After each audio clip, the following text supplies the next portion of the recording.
and welcome to Pink Hair Girl podcast number 10, double digits. We've got to number 10. Thank you very much for sticking with me so far. So, tonight is Sunday. I'm recording again at night. We've had a rather busy weekend, and I have absolutely no idea what the date is. Emma, what's the date? No, I can't see you. 23rd of August. I'm actually, funny enough, recording this podcast completely blind because I have recorded the entire thing. And so far, sorry? 24th, sorry. Apparently Emma can't count. He's a geek, but you know, anyway. And I can't even see if he's pulling funny faces at me. I am quite blind if I don't have my glasses on. But I recorded this entire episode in its little bits, and then the alarm went off because Rachel's setting an alarm at night to take her dog to potty, to learn this whole potty training thing. So the alarm went off halfway through, and then recorded the next section, forgot one of my works in progress, so kind of stuck that in with a finished objects bit, and then Caleb started coughing in the next segment, like he was doing the whole coughing fit. So this, and then when I started looking at the feedback, I had my glasses on. And I don't know if you can, if I do it now, it makes a shadow across my face. It kind of looked really funny. It was making these sort of arm lines of my glasses across my face, and it looked really silly. So we decided, we got another light and we set that up, and I took my glasses off. Now I really could go down the passage and go put my contact lenses in so that I could see. But that, I was just kind of sitting here knitting, and it just felt like too much effort. It's already late, and so I thought, let's just get recording. I mean, it doesn't matter, you don't need to know that I can't actually see anything. That I can see what I'm knitting over here, and that's fine, hey. So, episode number 10, and this episode I have some really yummy yarn to show you, because I got two really exciting parcels this week. The first one was the traveling yarn box. The South African swap group is doing a traveling yarn box. So basically everybody that wants to join in has added their name to the list, and then the box started out from Heartland yarn from Michelle, and she put in 4 yarns, and then it was posted to the first person, and then they could choose to take out 1, 2, 3, 4 yarns. It doesn't matter how many you take out. You just need to replace it with the yarn that you want to put into the traveling yarn box, and it moves on to the next person. So the idea is that you don't really need to buy yarn. You can use something from your stash, and it's just a fun, quick swap that sort of is nice to get a box of yarn and you can see what you like. So anyway, it's my turn, and I'll put a picture in of the yarns that I got. I said on the group, Angie said no guesses as to which one you're choosing, and I said, so which one do you think I'm choosing? I wondered if I was quite that predictable, and yes, apparently she chose spot on the one that I chose for myself, which was the Calvinia sock base in the Heartland yarn, and this is the same one that I just knitted, that was called Splendiferous, that I just knitted the Pink Hair Girl knit along curl socks in. I did the Jobber Pearls Indibra Yarn Crawl 2014 sock pattern, and I really enjoyed this base, and it's got a good nylon content in it, and I've got actually very little nylon sock yarn with nylon in it, and this has orange in, so like it was a no-brainer. It's got orange, it's got pink, it's got red. It's called Lilies for My Love, and it is sock yarn with nylon in. So that was definitely worth taking out. And that was all I was going to take, actually. I don't have a very big stash, and a lot of it is when Emma said, well, what about this and what about this? I mean, no, I'm making this for that. Or no, that's for this. Or somebody gave me this, and so I can't give it away. So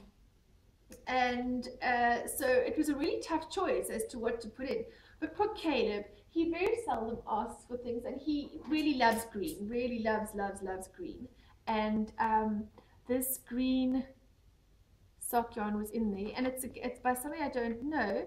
It's Knit Witch's yarn, Cash Nova super soft sock yarn. So it's 80% superwash merino, 10% cashmere, and 10% nylon.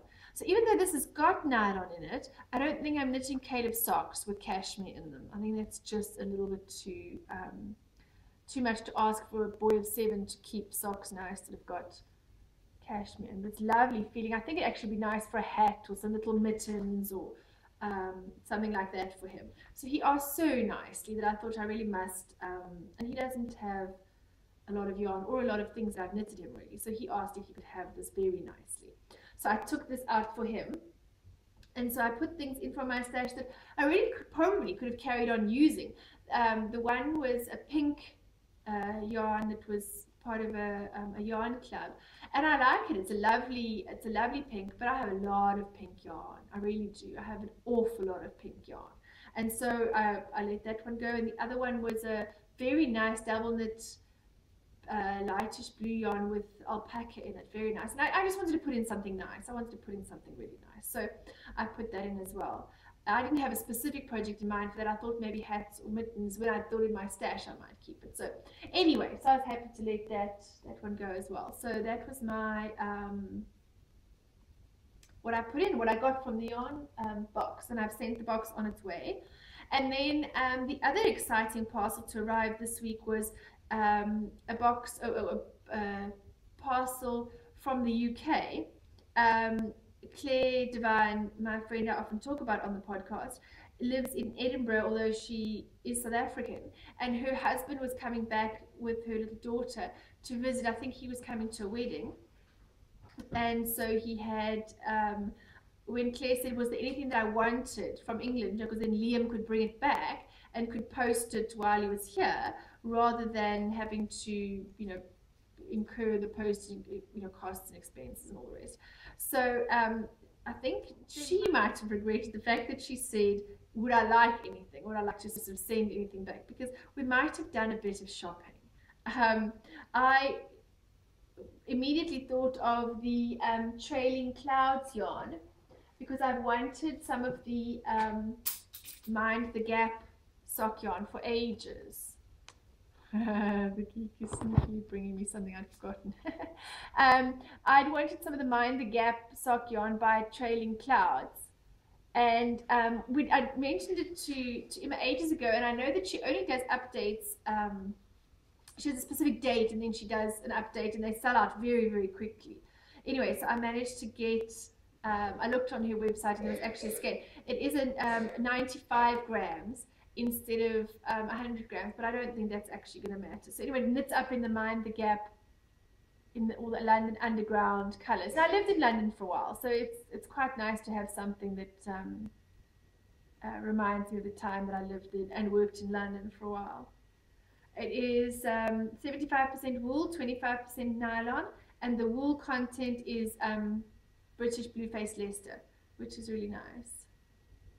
And then Emma was looking, because he kept also looking to see if the update was happening, because he wanted to surprise me with some Mind the Gap yarn, because I'd said I really liked it. And he saw this one called Primary Secondary, which is the primary colors and then the secondary colors, and it's really lovely.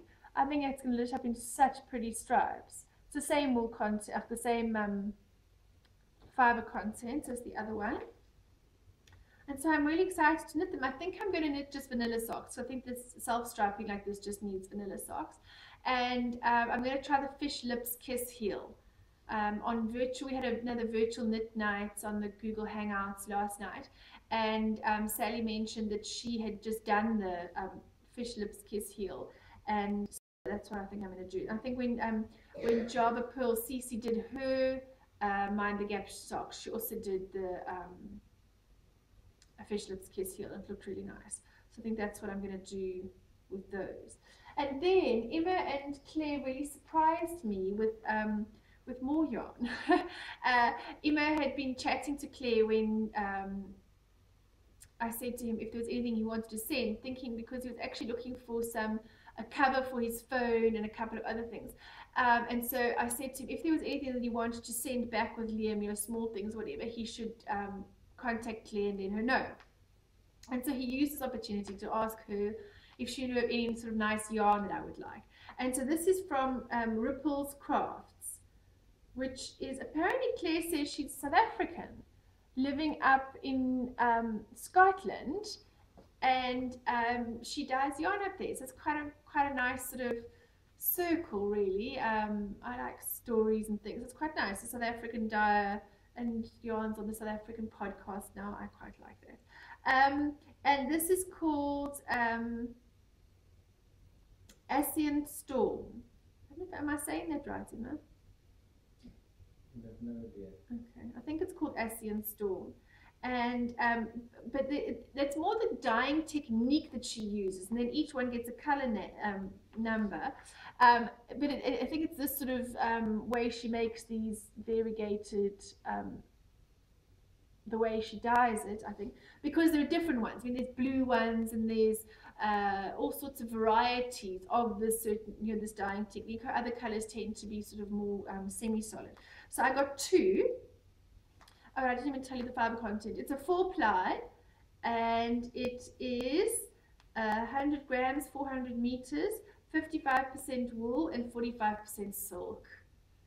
Yeah, it really is as yummy and as squishy and as soft and luxurious as it sounds. So I am so dead chuffed with that. I think it was originally supposed to have been a Christmas present, but Emma really likes spoiling me, and I think he likes seeing my reaction, so I don't think he wants to wait. But he did, when we were unpacking the parcel, he did make the children sing Jingle Bells to me, so that it was like Christmas. So I'm dead chuffed with those. So those are my yarn, the yarns that I got this week, which was really quite fun. And the other thing that came in our parcel was some fabric from, I think it's called Plush Addicts. I was looking for some material for, I wanted to make a sew together bag for my South African swap. We've got a spring swap at the moment, and you've got to make something for your partner. So this time it doesn't include sending yarn, you've actually got to make something.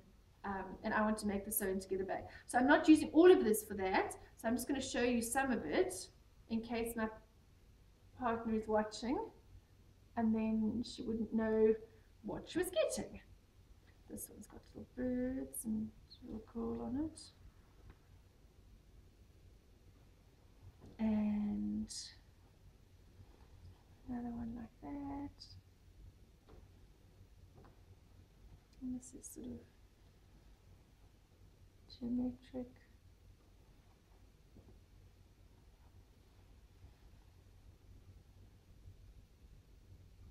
So I think these are quite nice. So I'm going to make some sew together bags. I need to get going because the swap parcels need to be sent on the 1st of September, but I was waiting a little bit for the fabric to arrive, so now I really need to get a bit of a move on and then get these bags sewn up. And then Claire kindly sent some fabric for the children to paint or draw or colour in. I don't know if you get, she said paint, but I was actually thinking maybe if there were sort of pens or crayons or colouring and things that you can do on fabric. I think there's something that you can iron or something, crayons that they can draw on and then you can iron it. Of course, Rachel spotted that there's a little dog. Oopsie. I'll try and fold that over here. I don't know if you can see the little house and a little dog over there.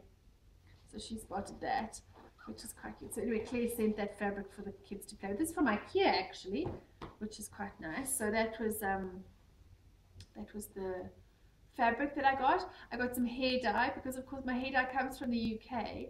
I use Special Effects Atomic Pink, and you can't get it here in South Africa.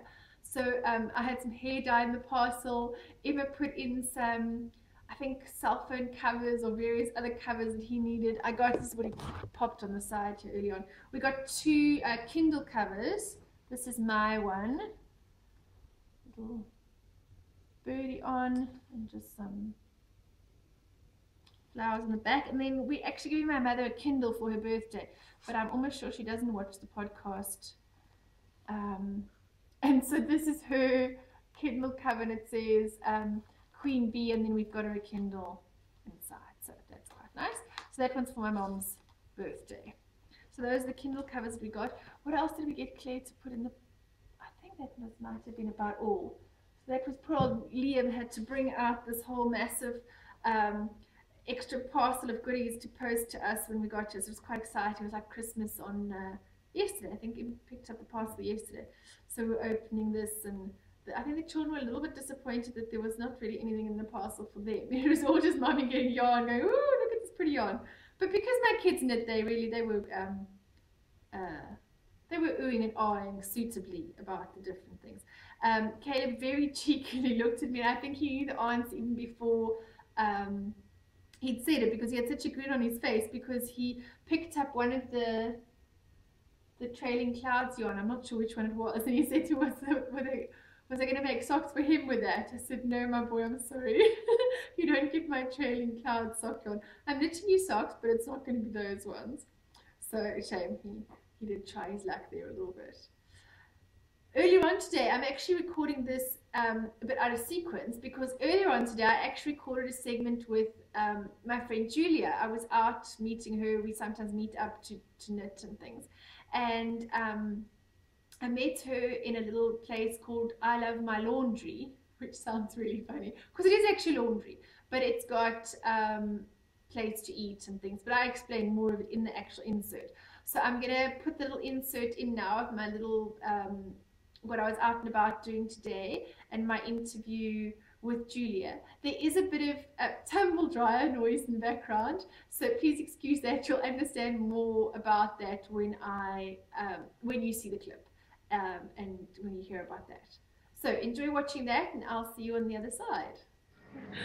Hello, I'm doing the little insert for the podcast recording in Cape Town in a little really interesting coffee shop slash restaurant slash laundry. I know that's a really strange combination, but it's called Love My Laundry, and they sort of specialize in laundry, funny enough.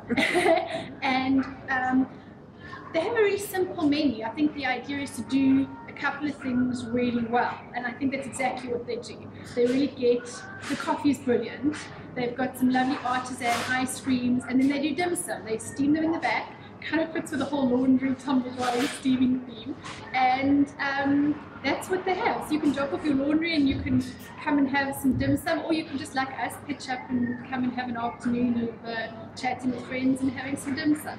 And today I'm out and about with Julia, who's a really good friend of mine. I think we were friends before we met, which sounds quite odd, but Julia and I both were bloggers, and so through Twitter and through blogging and the different mommy blogging, are we mommy bloggers? I don't know, a bit of everything. Anyway, so we met each other through then, and then when I moved down to Cape Town, we became friends. We live on very opposite sides of Cape Town, so it's not that we see each other a lot, but we kind of make these occasions to meet up and do some knitting. So we were planning to meet today, so I said to her, would you like to be on the podcast? And so she has agreed to be interviewed for this episode. So this is Julia. Hello. And I was going to quiz her on being a knitting podcast. I'm going to quiz her a bit about her knitting. She's very nervous about what I might possibly be asking her. But anyway, so when did you learn to knit? I learned to knit when I was in grade 4, I think. Okay. That's when they used to do it in the schools. Was it like the grade 4 now, or the standard? No, they were standard 2. Standard 2, okay. Yeah. Right. I have to say that I hated it, eh? All those years, I hated it. I just had the worst teachers ever, and my knitting used to look like the dog's breakfast, and my stitches used to fall all over the show. And, you know, we used to like a discipline, did the knitting look funny and all the stuff, you know. But I think everybody hated school knitting. It's kind of like part of the thing I got with school knitting is that everyone said I did knitting at school and they hated it. I don't think I've heard anybody's story say I did knitting at school and I loved it, and from then on I wanted to knit for the rest of my life. You know, it's almost like school knitting ruins it for everybody. I think it does. I honestly think it does. I don't know why they bothered with it. But yes, it's such a great idea. It's such a great idea to introduce children. But the number of people that I've heard about it said they got their mother to knit that one square they had to do, or the teddy bear that the thing, you know, you knitted up that garter stitch and then fold it over and made some arms and leg teddy bear or some. My mother did all that stuff. Slightly spastic looking, yeah, exactly. And everyone said they got their mother to do it. We had to make that owl. So everybody's owls look slightly demonic, you know. Yes, no. So anyway, I really hated it, and I could not wait to get to high school when I would then I would be allowed to stop doing it. Yeah. And then I stopped doing it for, I think, 20 years or something like that. Yeah. And then you did some kind of drive for kids with cancer that That's wanted a right, BD. And then you put out this whole thing on the blog, I think. I'm not sure if it was on the blog or on the Twitter or whatever. And I thought, oh, that could be fun. You know, maybe I should try to knit again. I wonder if I can still knit. I think it was more, I just wanted to see if I can still do it, I think. Yeah. And then I did it, and it's like, oh my gosh, I just loved it. And it was such a different experience to the school experience. Because, I mean, I could now, it doesn't matter if my knitting was crap, you know. Yeah. But I think the idea that you can then actually create something that you want to make, and no, isn't absolutely. kind of the crap school Absolutely. or whatever it is. You know, it was something that I liked, and I could do it at my leisure. Yeah. I could do it while I was watching the TV or something. I mean, at school you sit in your desk and you knit. Yeah. You know, there's nothing fun about that. You know, I could still have my comforts around me and do it, and I just found it so therapeutic, and I have not looked back. I have not looked back. And what are your favorite things to knit now, if you're going to choose to knit? You know, I have quite a short attention span, so I can't do scarves and stuff really, and big jerseys. This is you. Well, this is the biggest thing for years now. And it's my fault. I can't. You will never find me knitting a jersey or a scarf or like a big item. You know. Okay. So I tend to do things like toys, small little toys, and I like hats. Yeah. And I like, you know, interestingly enough, I like doing just the basic square as well. Yeah. Because there are always people collecting squares through like charity type organizations, collecting squares for grandkids. And This is a really nice pattern I saw recently somebody's doing called the log cabin blanket. yes. And it just involves like those rectangles, and you just add different colors and it grows like, and you make one about 11 by 11, and then you make it, and it's just gorgeous. Yes, I love it. It looks so much nicer than you know what you make at school. That's the kind of thing I go for. My next thing, I do try to challenge myself every year to try one different thing.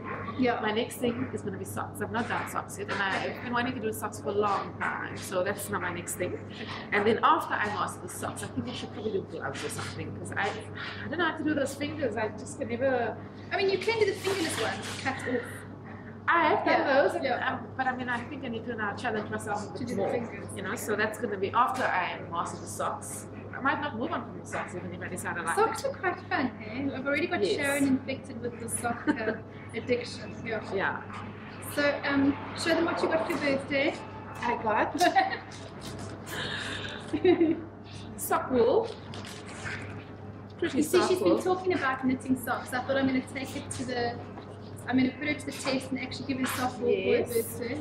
And I think there's a 2.5 knit pro. Is that what they call it? Yeah. I don't know all the technical terms. I just know them as knitting needles. It's the same Very pretty. yarn that I'm knitting these socks that I'm doing for Caleb. I think I showed them last time. It's this L sock wool, and it's in the Glacian colorway. So it's nice, machine washable, 80-20 blend. I love it. Good nylon. Very So yeah, this is me giving Julia a bit of kick in the pants. Yes, I do need that sometimes. I must be honest. I do sometimes need that. Yeah. And right now, as you know, I'm busy with this thing that you gave me as well, a shawl. It's called My Son's Hero. This is the My Son's Hero pattern that I gave Julia. I've been working on it for like more than a year now. Yeah, because I gave it to you last birthday. Yeah. Yes, I started and then I give up. Or I don't give up. I just put it aside. It's a big shawl. It's a big shawl. It's big. It's quite a. Yeah, so It's quite big. sometimes when I'm in the middle of projects and I don't know what to do next, then I'll go back to that. Yeah. Or when I need to buy my material for the next project and I haven't gotten around to it yet, then I go back to that. And then I spend a few weeks on it and I move on. But that's nice. What's nice? I do about actually it, like just it. pick it up wherever you Yes. are and carry on. And it's a nice, easy pattern. Yeah. It's, you know, I don't also like patterns that require too much thinking. Yeah. Because I mean, this is meant to relax me. Yeah. And it's Well, meant to they be say- fun. I don't want to be stressed out about knitting, so. Knitting's cheaper than therapy. So It it must be is. stressful. It is very cheap, and that's part of why I do it as well. It's very therapeutic. Yeah. You know, some people, I don't know, some people are into the comfort eating and they drink lots of wine. I just knit. Yeah, it's probably better than comfort eating. I think eh? so. I think so, Yeah. definitely. And do you knit for your family? Like who gets your knitting I mostly give my knitting away, Okay. to be quite honest. I've never actually even knitted something for myself, which I believe that. That's not sad actually. I was thinking the other day. I'm a bit of a I knit hats and things for them. But that's not it. But like the toys that I knit and the little purses that I knit, it's always gifts. I never really knit things for myself. So this is going to be for me now. So yeah. And the socks, if you the socks will be for me as well. Yes. No, the socks will definitely be for me as well. Yeah, so, there's quite a lot of effort to go into for knitting socks. Yeah. Yeah. So. And you crochet? I can a little bit. I'm not that good at it yet. I think I just need more practice. I can do like 1 or 2 basic things in it. It requires a lot of time and practice, and I just haven't had the time to do the practice. But I mean, I do want to master that as well. I mean, it's just like squares. Yeah. And that's totally up my alley. So yes. I must admit, the crocheting thing has really taken me a bit longer. I still don't know that I could. I mean, I can do granny square now, but I'm still not sure I could read a complicated crochet pattern. And anyway, no, I mean it's it's nice to know how to do it, and I'd like to do there's a pattern where you can do an owl tote. I must link it in the show notes. It is beautiful. Okay. It's like these little owls on squares, and it makes up a bag. Okay. It is so cute. And then you put these little eyes, it's like really seriously cute. And she's also got one that you make a little froggy blanket. It's really cute. So I think that might be my next thing I try to crochet. I'm just hoping it's going to be as easy as Heidi's patterns, because I learned how to do the African flower. Okay. And I can do that, but I can't crochet much before that. Yeah. So yeah. Now I'm going to do something that's like a blast from the South African past, because I noticed behind, I'm not sure, no, you can't see, I'll have to take a photo. On the wall here are boxes of empty Wilson's toffees. Now Wilson's toffees was a bit of a South African institution when you were a kid, really. You grew up at the corner shop, they used to sell Wilson's toffees, and you used to go into the shop and you could go with half a cent when I was a kid. You don't get half a cent anymore. You could go with half a cent and you could go and buy Wilson's toffees, and we used to buy them like by the handful or whatever. And you can't find these damn things anymore. So what do I find here in the entire box? And so I've been telling my children about Wilson's toffees. I think I'm crazy. Like when I was a little girl, those kind of stories. And I found Wilson's toffees. Do you get these overseas? I have absolutely no idea if you get these overseas. No, I don't. It's like you get all these different flavors. And so there's that's the cola, and there's fruit punch, and there's there's iron brew. You remember iron brew? And the buttermilk. I remember the buttermilk. So I'm gonna have to buy so many, and it's like these typical square. And my children have been asking for ages because I don't know what I was talking about. I think I was talking about braces when I was a kid, and I had braces, and I managed to loosen all my braces by eating Wilson's toffees. So I'm gonna have to buy some Wilson's toffees. You now have to pay 40 cents. Which still, I mean, is not a lot of money, but still, you could buy these for half a cent when I was a kid. Do you remember them? I do, I do. You don't even get the same corner shops anymore. No, you don't. In the good old days. So yeah, this is my, oh look at the, no one ever used to, do you ever like the black ones? The black ones. Yes, those are my favorites. What are these, licorice. Licorice, that's right. You either loved them or hated them. Love them. So that's Wilson's toffees, which we found, as I said, this place is quite quirky and interesting, and there's lots of interesting artworks. I'll take a few pictures, insert sort of a bit more about where we were. So I am taking Wilson's toffees home for my children, because that is hilarious that we noticed that here.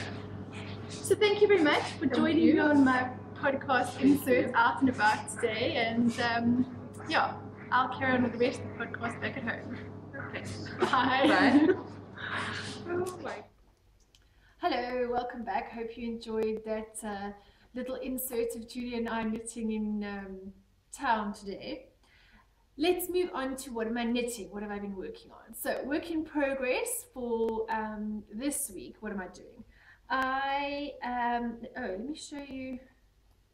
I've got a sock somewhere, which I've now lost. Here we go. Caleb has one sock.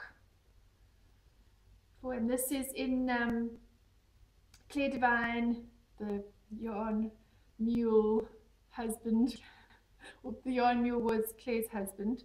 And this is from her sock anatomy, and she's starting, which is baby sock patterns, and she's now starting to add the adult sizes. So this was using the adult Tarsi Grande sock. But because this sock yarn is a little bit thinner, this L sock wool that I'm using, and also I used a smaller needle, although this is 64 stitches, which is kind of a standard medium-sized sock that normally fits me, it landed up a bit smaller. So it was the perfect size for Caleb. So that is Caleb's little sock. It's a little bit big for him, but I think that's fine actually, because he can pass it on to his brother. We can grow into it and then he can pass it on to his brother. So that was sock number 1.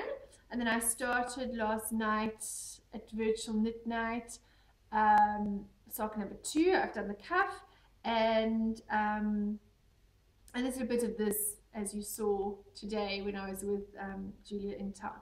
So that's how far I am with Caleb's socks. I'm quite impressed with it. I cast these on, actually, I wanted to knit them anyway, but I needed to help a friend of mine, Sharon, that was knitting socks, not for the first time. She knitted some socks before that she used a pattern, and they were out of double knit, but she was struggling to understand some of the heel construction, was getting a bit confused with some of the sock stuff. It's not easy if you haven't knitted socks before. So I said to her that I would knit along with her, and then at the heel section take some photographs for her and show her step by step what you do in each bit. So that's what I did, and so I just knitted ahead a little bit and then took the photographs for her and popped those in. I used WhatsApp and sent her all the photographs, and then she was able to, once she'd seen what to do, she got it and she was able to away. She's actually long finished her socks, because once she got it, there wasn't a pressure to keep going because she'd got the rest of it. It wasn't difficult. And then I carried on knitting other things for the week, and I'm still finishing mine, and I think she's cast on more socks already. So that's my socks for Caleb. And as I've said before, I'm not sure I've shown this before, this is in the L sock wool, and it's a 20% nylon, 8% wool. It's very soft. It's a little bit, in my mind, a little bit thinner than the other sock wool that I've used. I mean, this is 4+ sock, a little bit thinner than some of the indie dyed yarn that I've used. And on the smaller needle, for me, it's just knitting up a little bit smaller. Anyway, so that's those. And then I cast on, like I said last time, I was going to do the Barry hat. And this is by Lethal Knits. I think it's Lethal Knits. I'll go and double check. But it's a very interesting construction. You start over here on this end, and then you knit these short rows with the slip stitches, and then eventually those you're going to pick up. So it kind of goes around like that. So I've got a bit more to knit, and then you pick up around the top and do another bit around there. So this I'm knitting in Nurturing Fibers.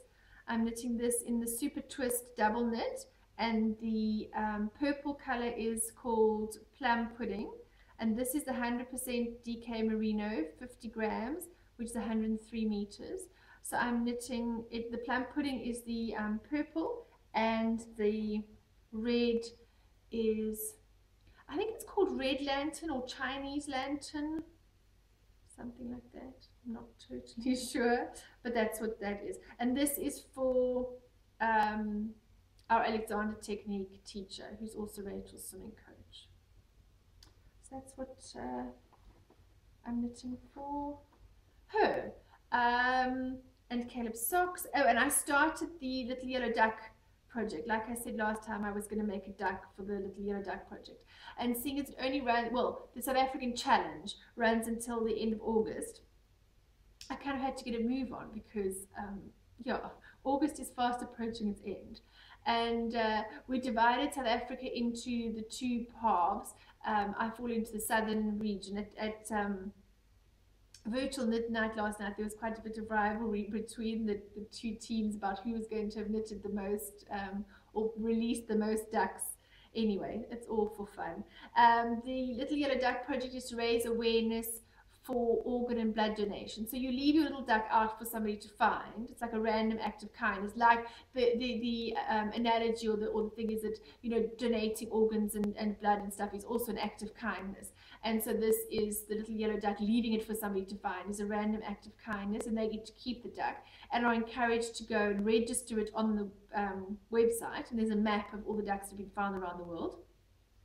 And then encourages people to learn more about organ and blood donation. So I'm using the Carle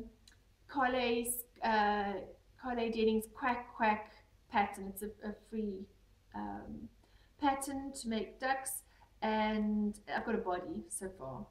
It gets a head on here.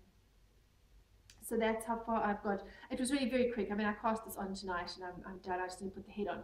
So I will sew it up and leave it somewhere. The idea is to leave it somewhere in public, and then somebody's going to find it. So that's my little yellow duck, work in progress. Rachel's still doing hers. She cast hers on before me, but she's been a little bit slower with hers than me. And then I'm still busy with my Lush cardigan. For those of you that have watched the podcast before will know that I'm doing the Lush cardigan as part of the Lush knit along. On a couple of the British podcasts there was the Lush knit along, and this is also in Super Twist double knit from Nurturing Fibers, 100% DK merino, and this is in the tangerine colorway, which is really quite nice given my orange obsession at the moment. I was actually looking up orange because I've got such an obsession with it at the moment. I was looking it up, and they say that it isn't a color that everybody, it's a bit of an underrated color, but it really is a color that everybody should have more of in their life, because it isn't as harsh as red, but it is really a color of happiness and a color of encouragement and all sorts of things. It's got a really nice story behind it, actually. I'll link to it because I went to go and look it up, and so yeah, I decided that I really want orange glasses. So I googled orange glasses and I found such a cool pair of orange glasses, frames, you know, the frames. And now last night was dreaming about these blooming glasses. So now all I want is orange glasses. So I have to see if I went into a couple of optometrists the other day when we were in shopping centre, and I could say I did not see any nice orange frames. So I couldn't see any nice orange frames. So I am having quite an obsession with orange at the moment.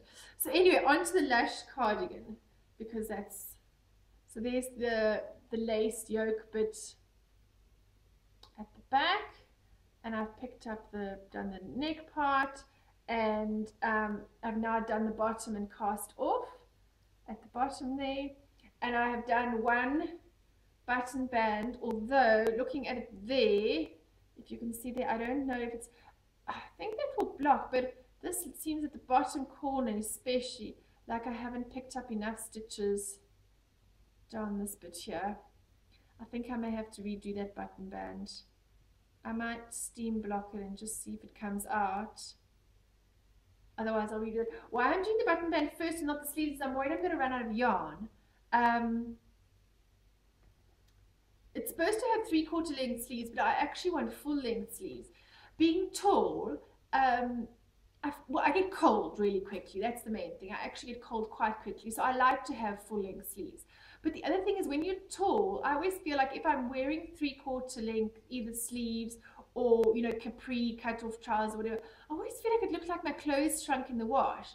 And I think it might have come from being a kid, you know, when you're always a bit conscious of being so much taller, and often you don't find trousers that are long enough and all of these sorts of things. So I'm very conscious of not looking like I'm too big for my clothes. I often have this thing where I ask him if my clothes approximate, which means does my top cover the waist of my trousers. And often if I've got lower or sort of hipster kind of jeans on, then if I'm wearing a shirt, because lady shirts aren't, or t-shirts are not very long generally on me, So often my clothes don't approximate in the middle, and I don't like that. I don't like it. A, it's cold on your stomach, and I just don't like, actually now, 3 kids later, having half my middle sticking out. So I always have a problem in trying to find clothes that approximate, tops that are long enough for me. So I just, for warmth and for all sorts of other reasons, I actually want full length sleeves. But if I'm going to run out of yarn, and the pattern is for sort of, you can do 3/4 length sleeves, I better run out of yarn on the sleeves rather than the button band, because you could have shorter sleeves. You can't really not have a button band. That's going to look really dorky. So I'm doing the button band first, and it already looks like I'm going to need to redo this one side. It's bouncing up quite a lot. Anyway, I've got some buttons in my in the stuff that I got from Incomparable Buttons, and I'm sure I've showed you these before. Now, I'm not sure if these are going to go with this cardigan. I'd love your opinion. I don't want to take it off the card. It would look better if it is off the card, actually. In case they don't really go and I decide to send them to somebody or use them for a prize for something, whatever, so I don't want to rip them off the card. But I don't know, do you think those go? What do you think? I quite like them. I'm just worried that maybe the red is too much of a contrast. And that I should get, I mean, I've quite liked some of the other examples people have finished where the buttons almost sort of blend in with the actual cardigans. They don't detract from the, I don't know, but I quite like these, and there are 6. I've got 2 cards. So I would have enough to do 6 buttonholes, which I think would be plenty down the cardigan. I really don't know. I'm very undecided whether these buttons go. I might go and have a look if I can see anything else at the shop. I just don't want to detract from the cardigan in general. You know, it's such a nice color, and then the lace at the back is so nice and intricate. You don't want some. I want buttons that not blend in. What's the word I'm looking for? Kind of work well together, but don't clash or don't pull the attention away. They just kind of. Words fail me. I know there's a word I'm looking for and I can't think. I'm sure somebody's screaming at the screen what the word is I was looking for. But anyway, so that's the Lush cardigan still in process. I am a little bit concerned that it might not fit as well. I was sort of between sizes, so I fudged it a bit, and I'm hoping it's going to be big enough, because negative ease is one thing. Completely bursting open at the buttons is another thing. So let's hope that is that one's big enough. So that's what I'm working on: my Barry hats, socks, my Lush cardigans, some ducks. That's what I've been knitting. I've only got one finished object for this week, and that I can't show you because I've already given it away. It was Titus's teaching assistant birthday this week. Titus goes to playgroup during the week because, as some of you will know, I homeschool my children, the older 2, and so he's little, and it's hard for him to sit still or not to want to get involved, and they need to sit and do their lessons and stuff. So it was his teacher's assistant's birthday, and I had a hat in that I'd half finished. And it had landed up in the bottom of a box in a yard. And it's a really nice hat. It was knitted out of bamboo. And I don't know why I got distracted and why I didn't finish it. But I immediately thought of it because I know she quite likes hats and she wears hats and things. But we'd only heard from his teacher that it was going to be Ivy's birthday. We heard about it on Wednesday. And I needed to give the hat in on Thursday because he was going to she was having a little party with the kids on Thursday and Friday, and Titus wasn't going on Friday because we went to Spear, which is a wine farm in Stellenbosch. There was a homeschool group tour of the Eagle Encounter. Yeah, we didn't take you away. First of all, before I said the Eagle Encounter, I'm sure people are wondering, you went on a homeschool group tour to a wine farm with your children? No, we went to, they've got an Eagle Encounter. Spear is quite interesting. They've got quite a lot of conservation things they do. They've got all sorts of community projects and feeding projects and sustainable meat. I know that they've got some grain or grass-fed meat that they supply and all sorts of things like that. So as well as a wine farm, they've got quite a lot of social upliftment and conservation stuff and all the rest. So there's this Eagle Encounters there, which Eagle Encounters is all with rescued birds, birds that have fallen out of nests, birds that have been confiscated if they've come into the country, illegally, people that have tried to raise, owls or whatever it is, and then they've been either confiscated, or people have handed them in because they couldn't really look after them anymore.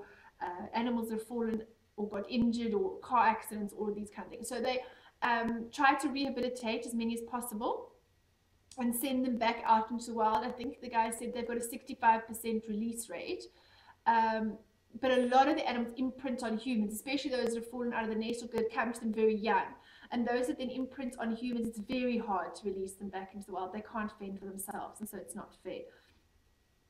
And so on Friday we were going to that, and Titus wasn't going to be at school. So I only had one day to finish the hat. I'll insert some pictures of the birds we were going to see, and there's one photo of, you could go into an enclosure where there's some owls, and the children could put a glove on and some food, and an owl would land on your hand. Except one of the owls landed on my head. And there's a photo of Titus looking up, looking quite bemused at the fact that there was an owl sitting on mommy's head. It is a little bit disconcerting to have an owl on your head, I will be very honest. Anyway, so back to the hat. I finished the hat. I found it at the bottom of my stash box. I don't know why I hadn't finished it. It's a really nice hat. It's called the All Day Beret. And it is a Stitch Nations pattern by Debbie Stoller. I'll link to that as well. And I had started in the L Bamboo in this really nice, what is it called? Reeds color, which is this sort of green. That's what I've got left. And it's actually really quick. It knits up really fast. It's very slouchy, I must admit. If I was making it for myself, I think I would take a fair bit of the height out. I'm not a huge fan of a very, very slouchy hat. It's quite slouchy, so I hope Ivy likes a very slouchy hat. And I don't knit, I never sell when I knit, but if I think somebody's knit worthy, then I will knit something to give to them. And so Ivy that helps look after the kids, anybody that's brave enough to spend their morning looking after, between 2 and 4-year-olds really deserves a medal in my mind. And the kids really like Ivy, and she's lovely, and Titus is very fond of her. So she was definitely knitworthy, and that was my only finished object this week. So Ivy got my finished object. So yeah, that's what, I've done lots of other knitting. I just haven't, most things have been a bit bigger, so I haven't actually been able to finish them. And that, I think, brings today's, I know what I wanted to mention briefly before I wrap up today's episode. 2 things. One was that, remember the Pink Hair Girl sock knit along that you can find on my Ravelry group, and I knitted one pair of socks already for that. I'm obviously not going to be eligible for prizes, but there are some nice prizes. There's going to be a custom dye from Nurturing Fibers in the yet to be renamed what was man sock, but the one that's got the mohair and the nylon and stuff that I really enjoyed knitting my Hermione's Everyday socks in, that I knitted in the Jacaranda colorway. So Carla is going to relaunch that, and she's going to offering a custom dye for one of the winners. And then there is some Frolicking Feet yarn that Jessie Maybe donated, and a copy of Claire Devine's sock anatomy book, which now has all the baby sizes and 2 adult sizes, and the other adult sizes will be added as you go along. So that's a really great book as well. And some of the incomparable buttons, and so in some of the prizes there'll be some of the incomparable buttons in with those as well.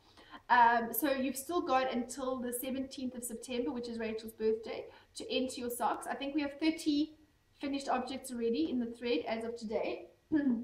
So go along and enter your socks. You've still got enough time. And there are some nice prizes for that. So that's on the group. And the other thing I wanted to do on the group was just to run a little bit of a poll, because there seems to be 2 distinct groups of thinking about people that like watching video podcasts. And the one is that, quite a few people I've spoken to said, oh, I haven't watched your podcast yet because I just really haven't had the time, like a full hour or whatever it is. I know last week's episode was a bit long, the one with the geek, but they haven't had the time to sit down and listen to to watch the whole episode. So I don't know whether to make the episodes a bit shorter, But then there's sort of another group of sort of school of thought that if you're going to sit down and listen or watch a knitting podcast, that often you're wanting to do your knitting. So you're going to sit down and have got ready and all the rest. And then to have a very short episode is not as nice. I don't know. I'm really in two minds as to whether to make these episodes shorter, try to make them more frequent, or to keep them at just sort of under an hour length, or to split up the sections, to like do the South African section separately, or I don't know. I'm wanting to know what people like when you watch video podcasts. What kind of length podcast do you like?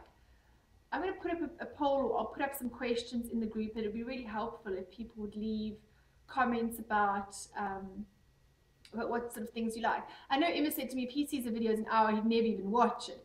But knitting seems to be a little bit different, because it's not like you're just sitting passively watching. Normally when I'm watching a video podcast, I'm knitting along. You know, I'm kind of sitting, it's a bit like having a chat, you know, watching the video and knitting. So I'd really love some feedback. You know, what's your ideal time? What's that kind of sweet spot of time that you like? You know, is it 45 minutes? Is it an hour? Is it 20 minutes? I'd be really keen to know what you like when you're watching video podcasts. So thanks for the feedback, and thank you so much to everybody that commented on the Geeks episode. He was really nervous, and I think he did really well, and I'm glad everybody enjoyed. It was really nice to hear how many of you enjoyed that part of the episode. So thank you for joining me, and I'll see you again next time. Bye.